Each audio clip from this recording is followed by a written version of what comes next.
Hola, mi gente. Turn up the Latin flavor with Café Bustelo coffee. Choose light, medium, dark, and dulce de leche roasts. Whatever your vibe, we got you covered. Café Bustelo está aquí. Support comes from ServiceNow. We're for people doing the creative work they actually want to do. That's why this ad was written and read by a real person and not AI. You know what people don't want to do? Boring, busy work. Now with AI agents built into the ServiceNow platform, you can automate millions of repetitive tasks in every corner of your business, IT, HR, and more, so your people can focus on the work that they want to do. That's putting AI agents to work for people. It's your turn. Visit servicenow.com. This episode is brought to you by Progressive, a leader in boat insurance. Welcome aboard to Carefree Boating. Here, we don't worry about the what-ifs, because we explore with Progressive Boat Insurance for as little as $100 per year for a basic liability policy. Progressive also offers a variety of other coverages and can help you cover repair costs when you need it. And with discounts like multi-policy, safety courses, responsible driver, and more, your mind can really float free. Cruise on over to Progressive.com to get a quote today and see if you could save. Progressive Casualty Insurance Company and Affiliates. Rate and discounts not available in all states or situations. Have you heard about Hyphenly from Immigrantly Media?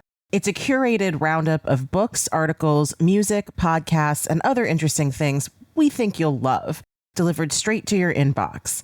Subscribe to Hyphenly. The link to the newsletter is in the show notes. And now to today's episode. The ball tears through the air toward Billie Jean King as she darts across the court, carefully positioning her body for the return. Standing opposite the young tennis star is 55-year-old Bobby Riggs, a former Wimbledon champion, looking tired and disgruntled. The date is September 20th, 1973, and we're in the Houston Astrodome, the world's first domed indoor stadium built to host massive events like this one. The tennis match that has packed the seats with 30,000 fans is the much-publicized Battle of the Sexes. Tennis match. This is a battle of the sexes, and the gladiator for the men happened to be me. For months, Bobby Riggs has loudly proclaimed that women's tennis is inferior. Night and day compared to the men's game, he said. That even an older, retired male player, such as himself, could easily beat the most prominent woman in tennis, currently at the top of her game. And this match was going to prove it. She's a woman. Well, they can only do things like men, like about half as good, if that good. Many tonight are here to show their support for Riggs, their shirts boldly proclaiming, "I am a male chauvinist pig." But quite a few among the spectators are here for Billie Jean King. On this night, King represents not just women tennis players, but all women around the world. A man versus a woman on a tennis court, the result is supposed to be a foregone conclusion. And yet, here's King, just 1 point away from beating Riggs in 3 straight sets. 90 million viewers worldwide watch as King draws the racket back for the return. The muscles in her arm and back tighten like a loaded spring. In one powerful motion, she smacks the ball back across to Riggs, who hits the ball straight into the net. The crowd roars as King tosses her racket up into the air in celebration. She has just defeated Bobby Riggs, demonstrating the power and capability of women athletes. Little does she know, her victory will help ignite a boom in women's sports participation and empower a generation to advocate for equal pay in all sectors of the workforce. In fact, in 1973, the fight to close the pay gap in tennis was already raging, and Billie Jean King was its vanguard. Billie Jean was super that night, as you know, played a fantastic game, and I wasn't in it. She won a decisive victory, and I have no excuses. All I can say is I'm not discouraged. Hey everyone, this is Kavitha Davidson, and welcome to another episode of Sportly. Each week, we discuss lesser-known sports history, iconic events, notable athletes, and impactful moments on and off the field. Moments that, all too often, fall to the sidelines of history. This week, we'll be taking a look at the decades-long battle for equal pay in women's sports, and the women who fought to make it possible. For decades, women in every field have pushed to close the gender pay gap, to be paid the same as men for the same work. Equal rights to have a job, to have respect, to not be viewed as a piece of meat. In sports, that fight has been especially fierce. Women athletes have often trained just as hard, competed at just as high a level, and at times they've won more than their male counterparts, and yet they've still taken home a fraction of the prize money. But in tennis, something remarkable has happened. After years of relentless activism, a handful of players, with Billie Jean King leading the charge, forced the sport's biggest tournaments to change. It's a story of protest and persistence, of boycotts and bold speeches, and of a victory that took decades to complete. And it all started in the early 1970s, when King decided that she wasn't just going to win matches, she was going to change the game.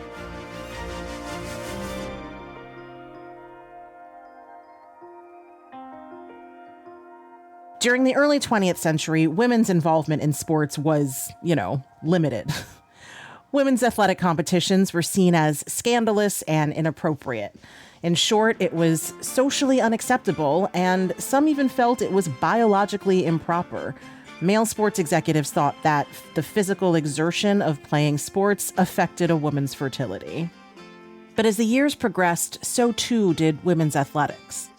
Slowly but surely, things began to change, and many women and young girls soon made their way onto playing fields across the nation.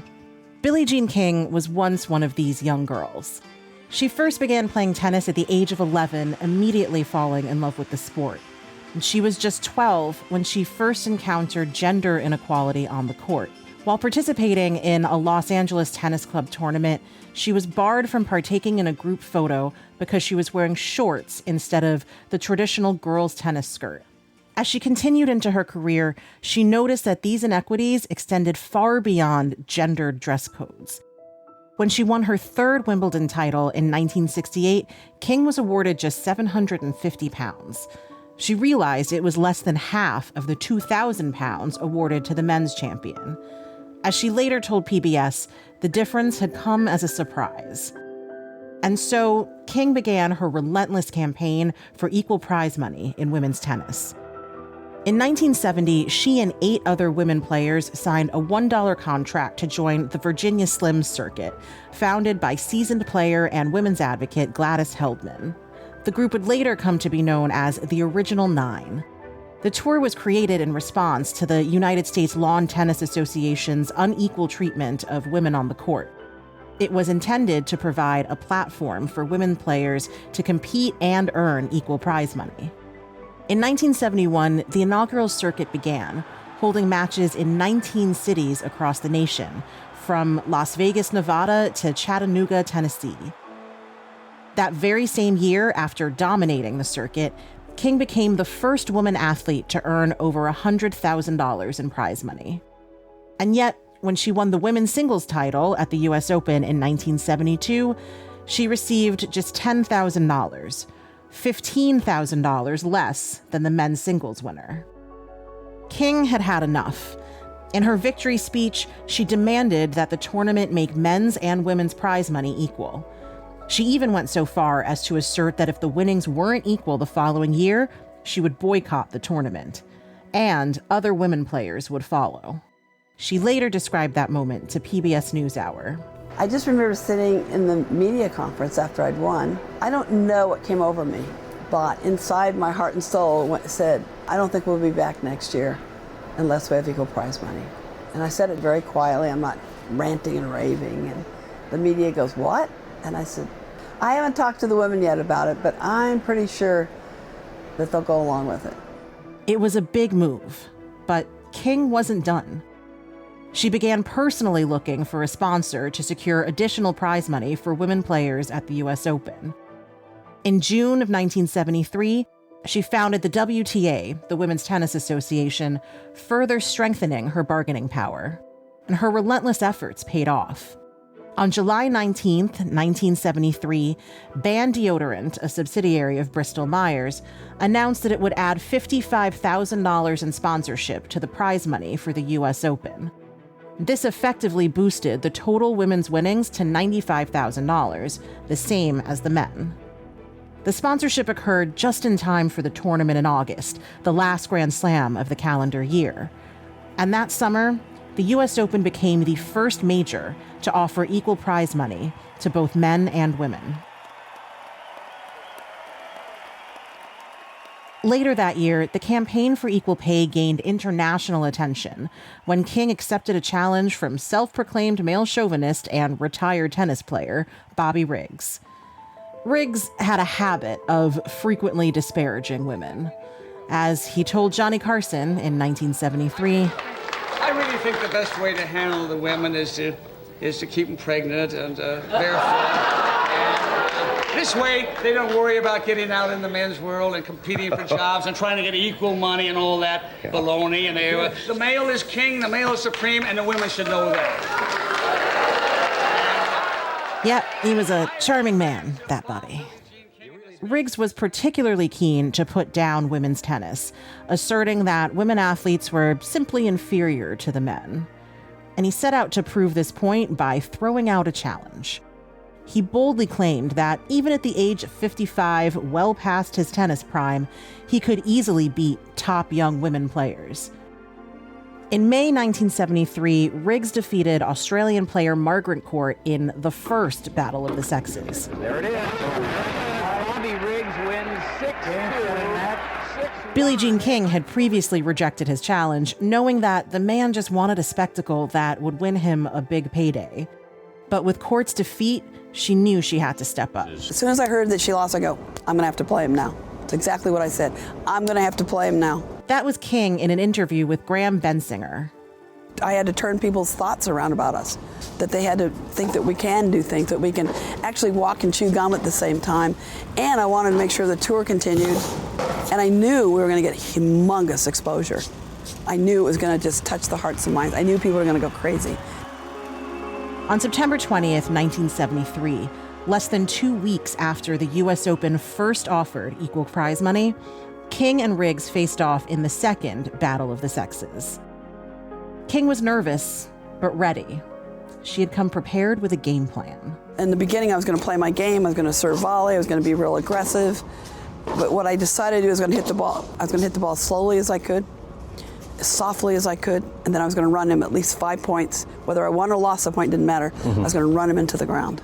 She intended on destroying the 55-year-old male chauvinist, and it would not be quick and painless. And as we heard in the opening, Riggs was sorely outmatched, losing to King in straight sets, 6-4, 6-3, and 6-3. Watched on live television by 90 million people worldwide, King's victory became a symbol of women's empowerment, setting a powerful foundation for the ongoing fight for gender equality in sports. As King told the Today Show years later, it really was about social change. Women have come up to me since that match. That match has been mentioned every day of my life since that match, by the way. Really? I don't, unless I stay in the apartment and don't ever go out. The women got a lot more self-confidence from that. And the men will come up to me much more reflective. Even Riggs seemed to self-reflect. When we shook hands, put our arms around each other, he said, I underestimated you. But some just wouldn't accept the win, going so far as to claim that the match was thrown. Riggs had owed a large debt to the mafia, over $100,000, so rumors circulated that he had intentionally lost the match to settle this debt by betting against himself. For what it's worth, King maintains that she won fair and square. She said she knew what tanking a match looked and felt like, and Riggs did not tank the match.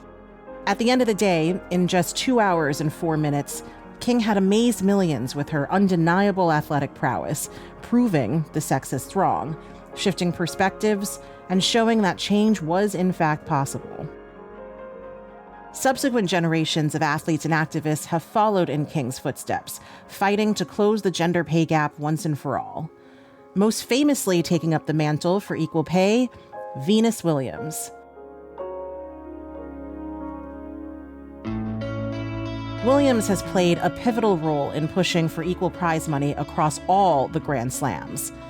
In 2005, more than 30 years after King's historic push for equal prize money at the US Open, 2 of the 4 Grand Slam tournaments continued to offer lower prize money to women. Those were Wimbledon and the French Open. But why was that the case?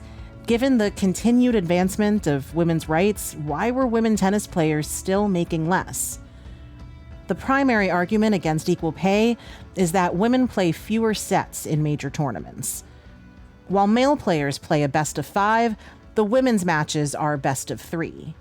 Given this, people argue, women should be paid less because they spend less time on the court.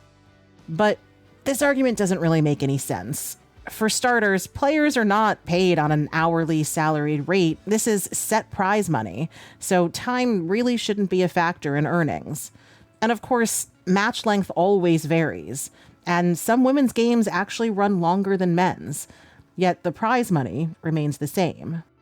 If a male tennis player beats his opponent in a quick match, his prize money doesn't shrink, and if a woman tennis player fights for hours on end for victory, her winnings don't grow. The idea of more time on the court for more money is just absurd. But this argument also disregards the fact that many men and women spend the same amount of time training and preparing for matches, so fewer sets don't always mean less work. And the fact is that for years, the women have said they'd be willing to play 5 sets, while the men increasingly prefer to play 3. And in fact, most of the tournaments on the Pro Tour circuit are a best of 3 for both men and women. And yet, in 2005, Wimbledon and the French Open remained firm in their inequitable pay structures. By this time, Williams had won 4 Grand Slams.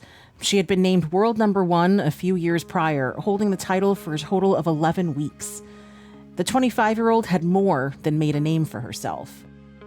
But despite her immense success, she remained unsatisfied.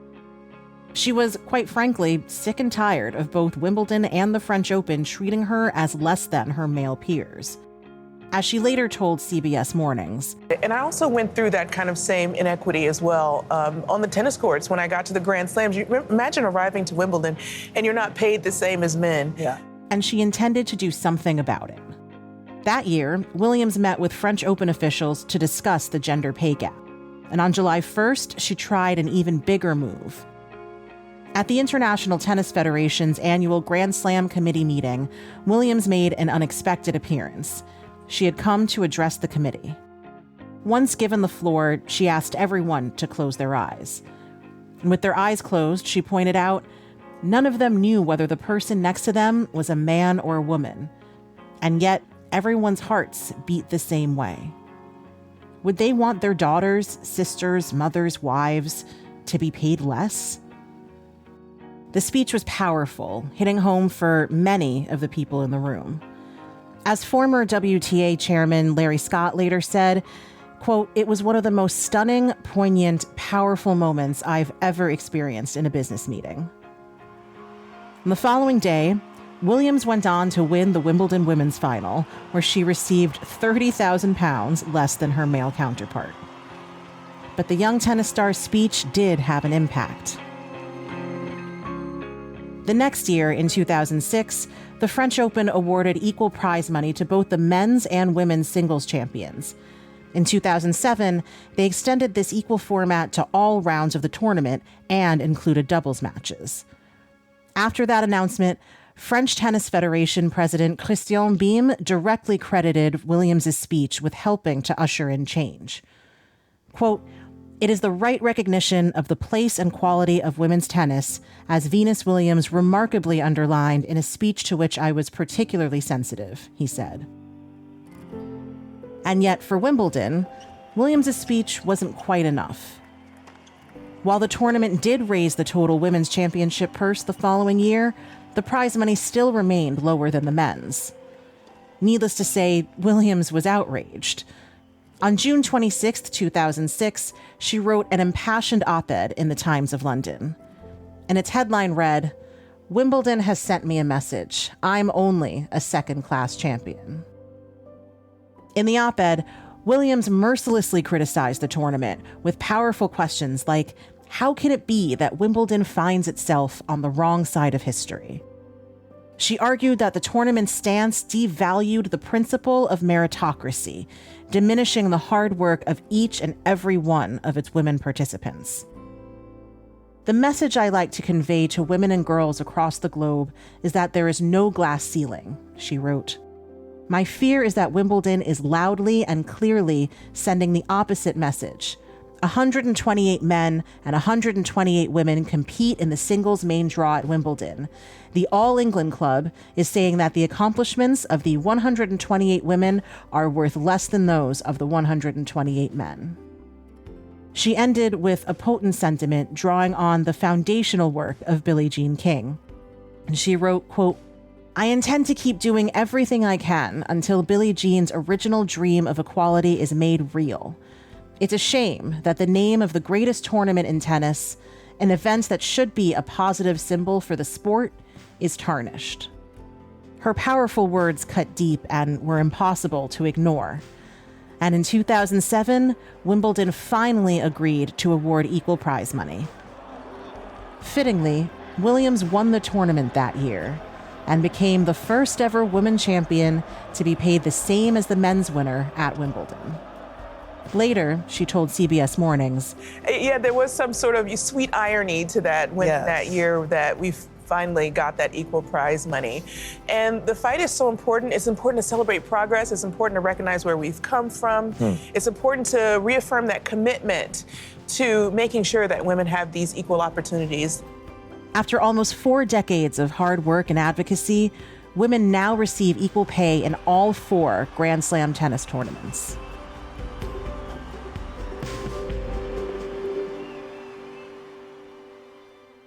But while immense progress has been made in equal pay within the slams, the battle for income equality within women's sports is far from over. Even in tennis, there are still many tournaments where women aren't paid equally. This includes tournaments on the Pro Tour circuit, like the Canadian Open and the Cincinnati Open. At the 2025 Canadian Open, for example, the men's champion, American Ben Shelton, walked away with over $1.1 million, while the women's champion, Canadian Victoria Mboko, was awarded a little more than $750,000. Notably, both victors won in best-of-3 set formats, so the difference in the number of sets wasn't even a factor here. In 2023, the WTA announced that by 2027, all combined 500 and 1,000-level events will offer equal prize money. By 2033, this will be extended to include non-combined, women's-only tournaments as well. But many feel that progress shouldn't take this long. Meanwhile, in other sports, women athletes also continue to fight an uphill battle for equal pay. In 2019, 28 U.S. women's national team soccer players filed a lawsuit against the U.S. Soccer Federation, accusing them of institutionalized gender discrimination toward the team.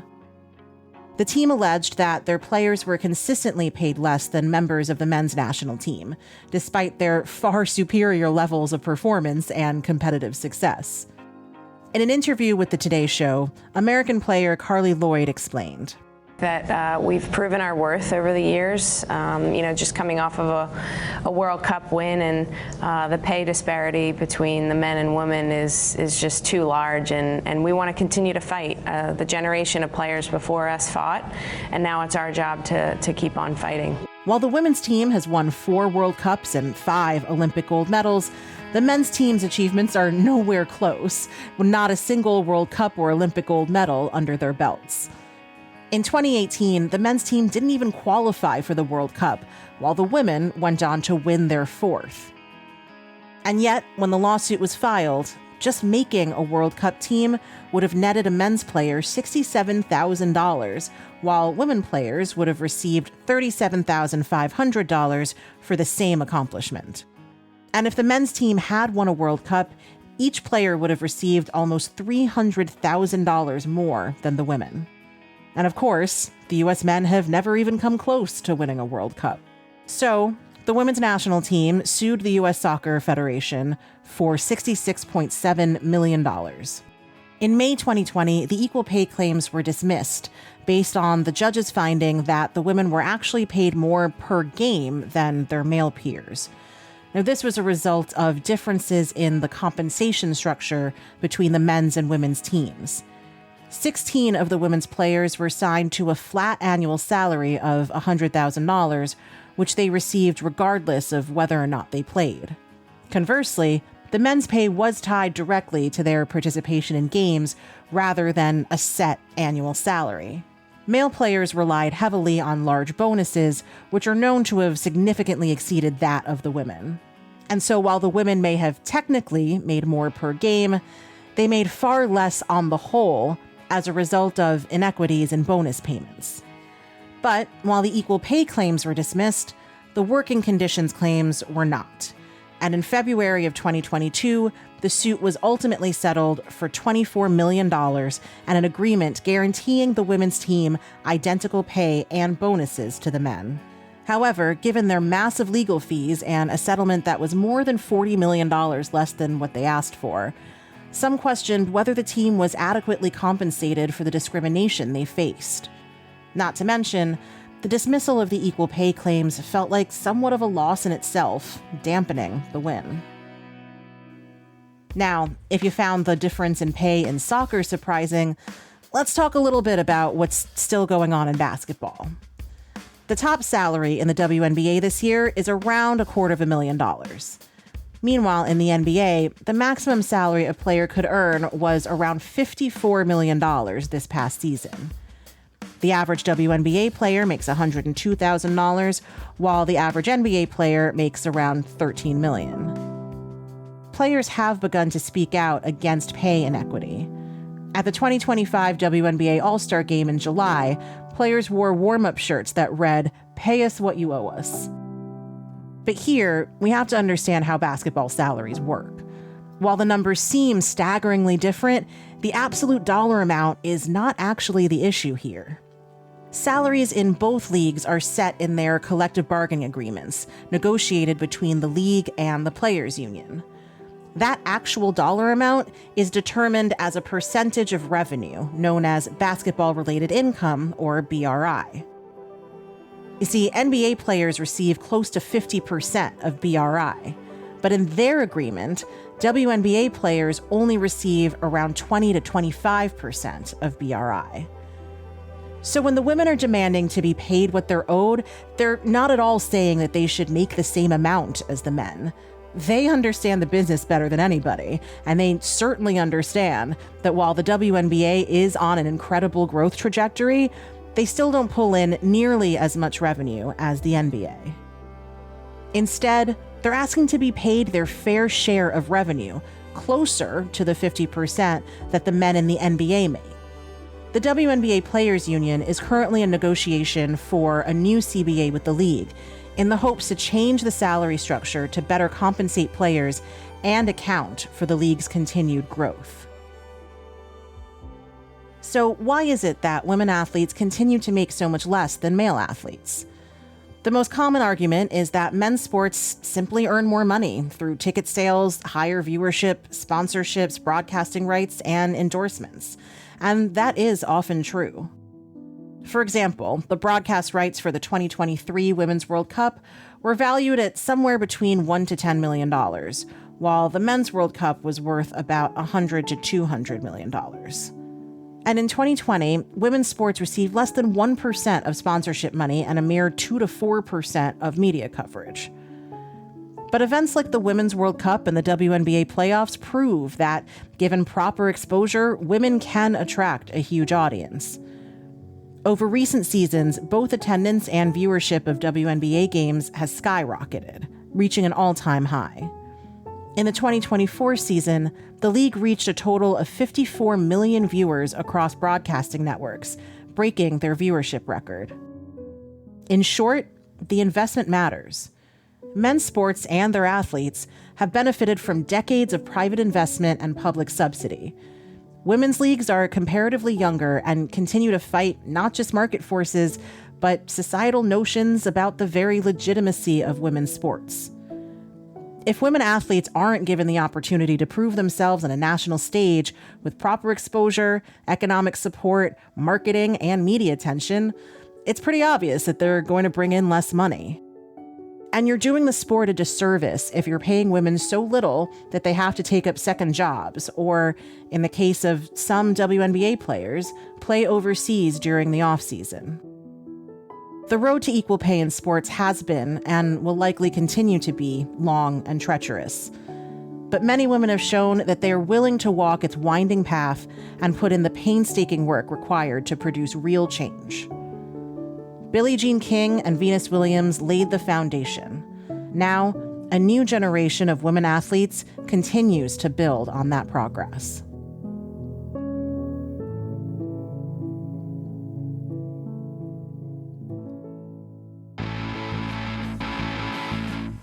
Thanks so much for tuning into Sportly.